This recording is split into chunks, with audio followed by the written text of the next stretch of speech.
Hi guys, thank you for joining me. I'm glad everyone enjoyed their weekend. The Associated Press is reporting just a couple hours ago that California health authorities announced over the weekend that hospital staff members who test positive for the COVID viruses, and there's many different strains, but are symptom-free, can continue working. I was really shocked to hear about this.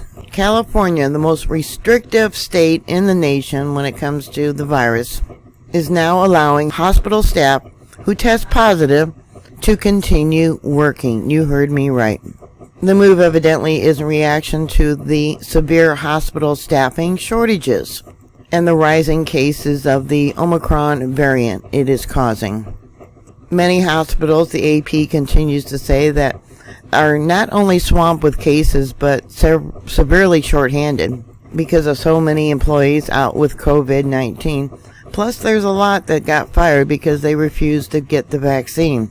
They have found out, too, that even though you got the vaccine and the booster shots, and now they're recommending a fourth booster shot, people who have been vaccinated are still coming down with the COVID and the different variants. They are saying that the Omicron appears to be causing milder illnesses than the Delta variant.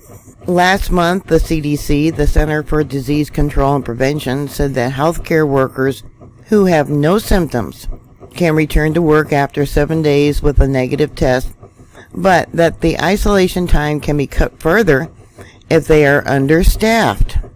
France last week announced it was allowing healthcare workers with mild or no symptoms to keep treating patients rather than isolate.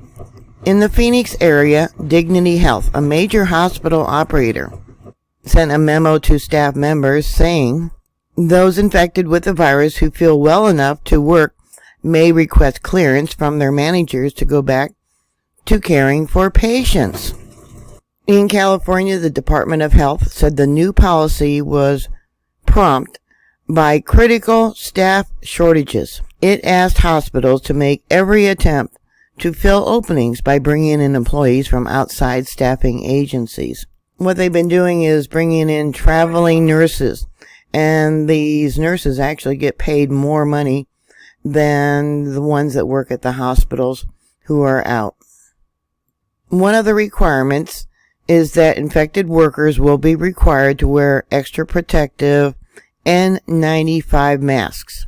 And should be, doesn't mean completely should be, assigned to treat other COVID-19 positive patients, the department said. AP also says that the 100,000 member of the California Nurses Association came out against the decision and warned it will lead to more infections. Governor Gavin Newsom and other state health officials said they are putting the needs of healthcare corporations before the safety of patients and workers.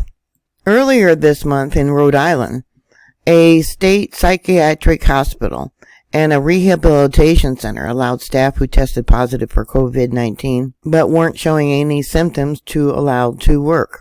Here is the article that is on AP, Associated Press. I'll give you a link to this article if you want to read it yourself. So what are your thoughts? Please put those comments down below. Thank you very much for watching. Thank you very much for your support. Thank you for taking your time to watch my videos. Please stay safe, and I'll talk to you later. God bless you. Bye.